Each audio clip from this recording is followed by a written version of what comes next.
Yo, what's happening everybody, this is your boy Sean, and in this tutorial, man, I'm going to be showing you how I created these animations using After Effects. You can create some really nice things using just the basic knowledge that you have of After Effects, and I'm going to be showing you some of them in this video, so stay tuned. And yeah, man, without any more chat, let's get right into it, man.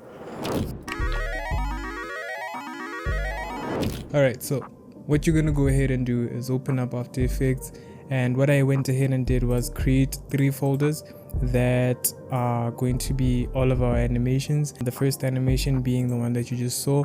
We're going to go ahead and open up this comp. This comp is 1920 by 1080, right? 24 frames per second, and we're gonna clip it to 5 seconds, right? I created these using Illustrator. You can simply use Canva, Photoshop to create these. Cool. So now that we have all of these icons, you're gonna take all of them, just put them in the middle, so right over there. And the first thing that we're gonna do is create another comp using we're gonna comp all of these elements into one comp. So this is gonna be our first line that's going to, you know, resembling the lottery slot machine. So we're gonna name this comp slot line 1. And once that comp is created, we're going to go back into our main comp.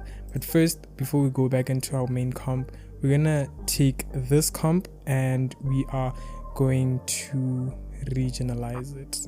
I don't even know if that's a word, but then we're going to go ahead and regionalize it and put them all in one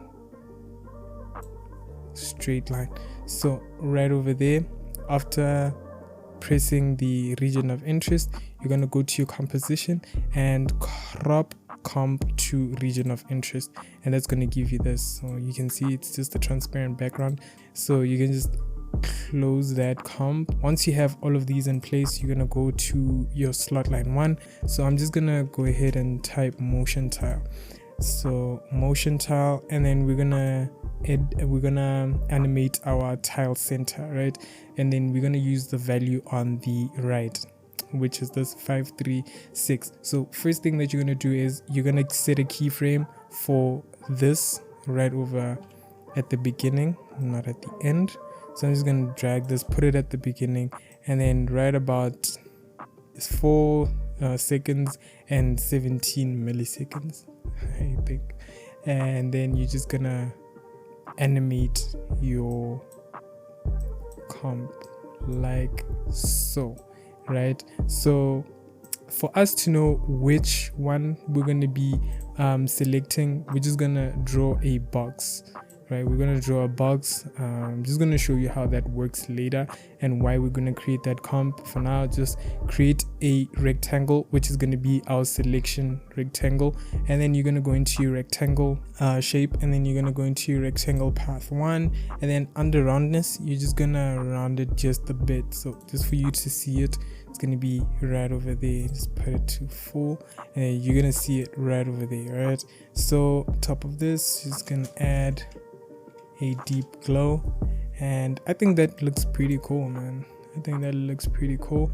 And just decrease the exposure as well as the radius so that it's not way too much and it's overpowering everything. So once you have that, you're gonna see what we have right over here. So now that looks very, very, very static, you know what I mean? So it looks very static.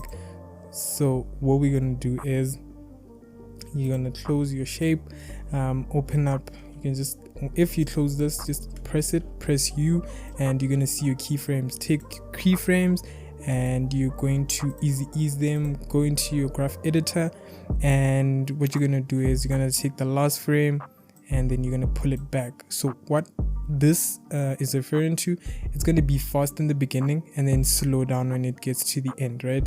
And make sure you click your motion blur option right here, just enable it, and what you're going to see is we're going to go fast, and then once you get to your selection, it's going to go slow, right?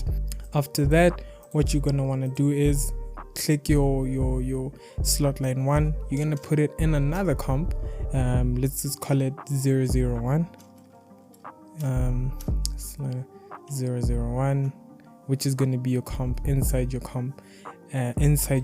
So basically, when you have the main comp right here, you're going to open it, you're going to find another comp which is going to embed all of the icons that you used at the beginning, right?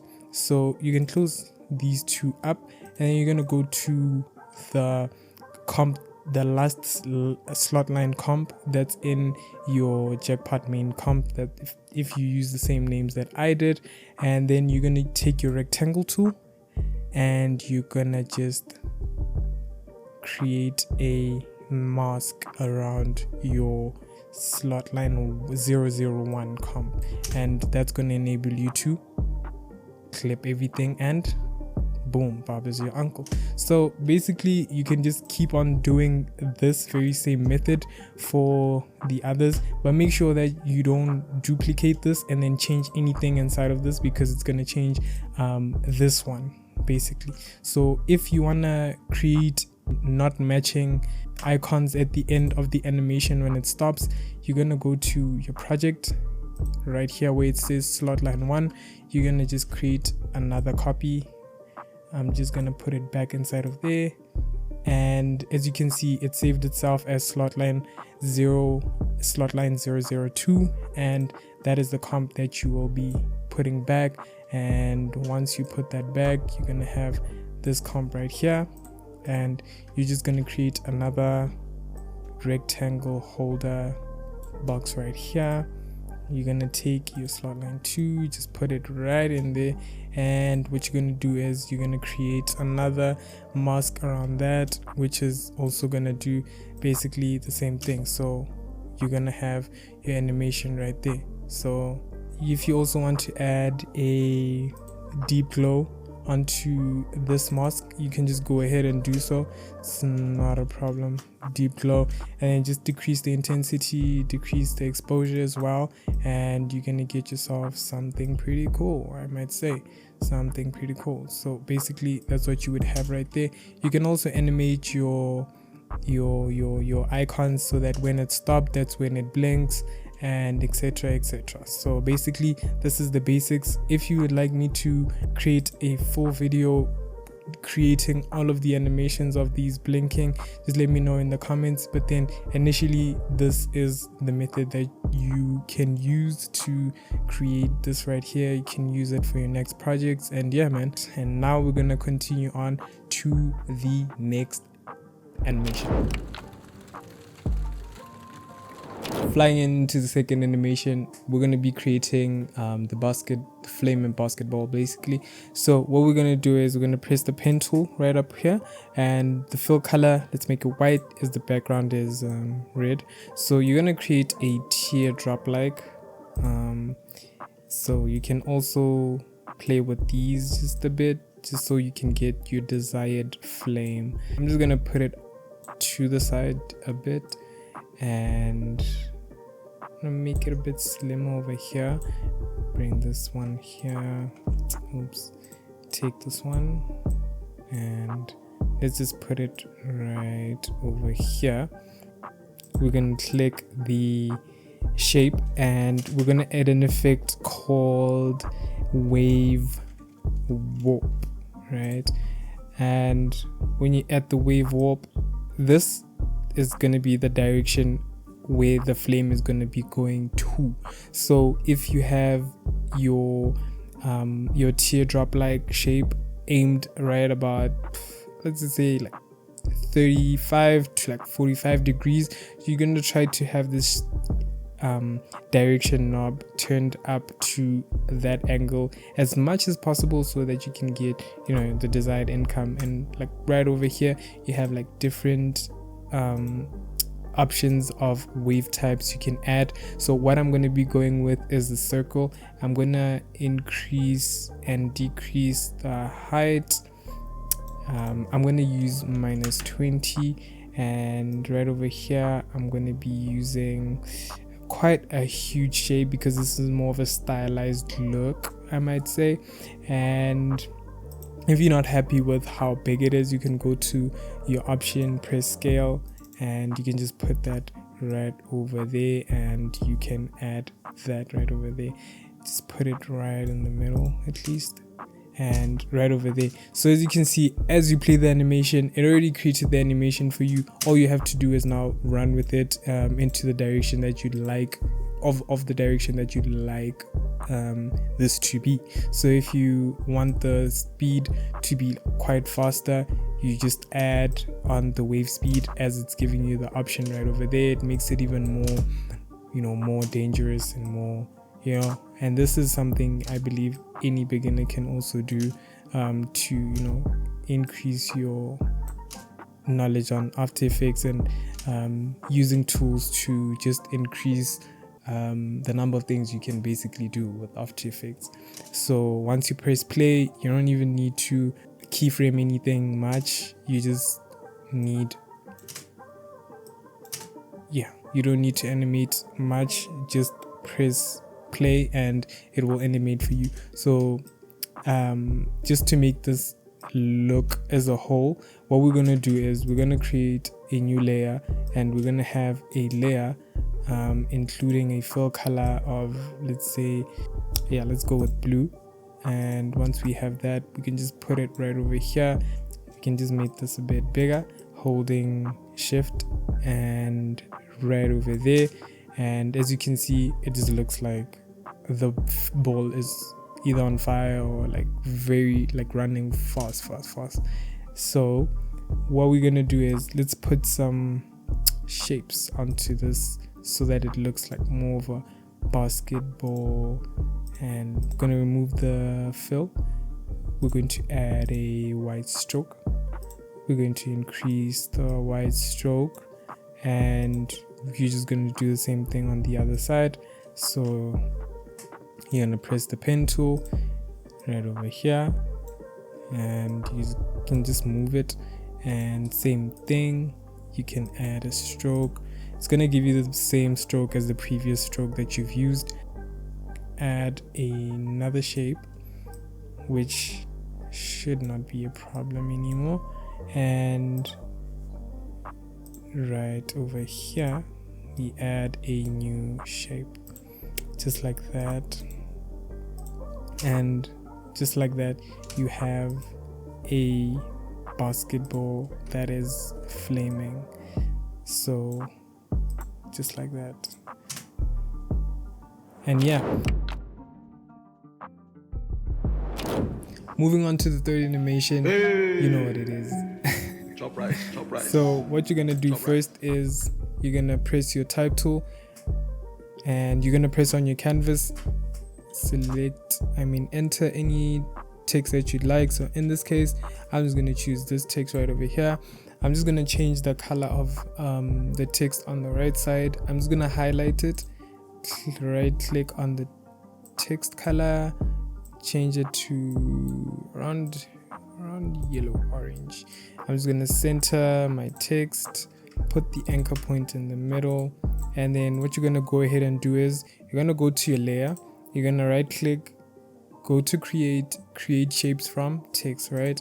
And then what you're gonna do is you can delete the text layer, and you're gonna be left with your outlines only, right? So what you're gonna go ahead and do is you're gonna press your pen tool.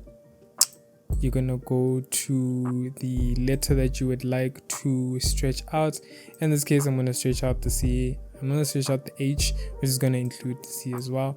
I'm just gonna take it, highlight it, and I'm gonna drag it over to the left side. And similarly, I'm gonna do the same thing on the R. I'm gonna stretch out the R, so I'm just gonna press my select tool, make sure your select tool is selected, and I'm just going to highlight everything else, stretch it to the right.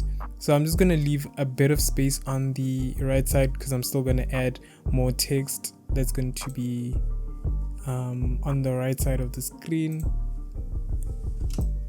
And then what you're gonna go ahead and do is you're gonna left click on your text and put the anchor point on the left side of your text. So if you don't have this tool, it's not a problem. You're just gonna go to your anchor tool and you're gonna drag this point right to your left, right? So you can just do that similarly, right? So you're gonna go click your layer, press S, it's going to give you the scale, and then you're just going to unlink your properties, which is your X and Y, right?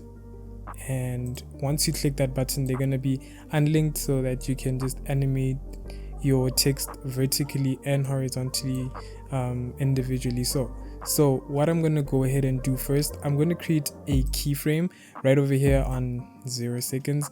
Go to 1 second, and you're just going to push this number down to about 10%, 5%, yeah, around 5%, and then you're going to go to 2 seconds, take the first keyframe, copy and paste it, and it's going to give you this result right over here. So before we ease anything, is going to duplicate this, press U, them, delete them, and we're going to start a new pair of keyframes. So you're just going to press your new duplicated layer, which is going to be, in my case, Chop Rice Outlines 2, and you are going to set your anchor point down to the right side. So you just click this, and then it's going to take your anchor point to the right side. Similarly, if you can't do that, you can just drag your key point from the left using the anchor tool down to the right side. So after you've done that, you're just going to press P, and you're just gonna push it a bit to the right, and then you're gonna press S again, and you are going to decrease the amount on the left to about, let's say, around 6%, right? And keyframe, this is going to be your first keyframe. You go to 1 second, you're going to put that back to 100, and you're going to go to your last keyframe. You're going to take the first keyframe, paste it, and this is the animation you're going to have. So as you can see right now, everything is not so pleasing to the eye. You're going to take all of your keyframes, right click, and then you're going to ease them, and this is going to be the animation we're going to be going for. So it's going to be fast in the beginning, and then slow down in the middle, and then fast again at the end, right? So if you play it back, after you get that, you're going to go to your last keyframe, and you're going to press N, and then you're going to just trim comp to work area. You're going to right click both your layers, press Ctrl Shift C, and then put them in a comp. So in this case, I'm going to put it as Chop Rice comp, and you're just going to press OK. And then once you've done that, you're going to find that your comp is now exactly 2 seconds, whereby you won't necessarily even need to work on any keyframing for looping out and looping in. But just in case you want it to be much longer, you're going to increase the duration of this specific main comp to, I'm just going to put it to about, let's say, since it's 2 seconds, let's double it to 4 seconds so that it can ease into each other very smoothly, so and just becomes a loop. So once you have that, you're going to see that your keyframe is maxed out at 2 seconds, right? You're going to press your keyframe, you're going to press your comp, my apologies, press your comp, right click your comp, go to time, enable time remapping. So as you can see right now, your animation disappears after 2 seconds, right? So how we can fix that is that we're going to go into the comp, we're going to press composition settings, and then we're also going to put this comp at 4 seconds. After putting it at 4 seconds, you're just going to take your layers and you're going to max them out to 4 seconds. And once you have that, take your composition time and max it out to 4 seconds as well, and this is what you will have. So as you can see right now, after the 2 second mark, after the time remap duration, it's going to pause, right? So how you can fix this is that you're going to go to this icon right over here, press Alt, right click, you're going to left click, and then you're going to go to this button right here. You're going to go to property, loop out duration, And just like that, your comp should just continuously go back and forth, chop rise, chop rise, chop rise. So yeah, that is the animation. That is the last animation. And if you found this content valuable or you learned a thing or two, please leave a like, subscribe, and share it with your partners. And I'll see you in my next one, man.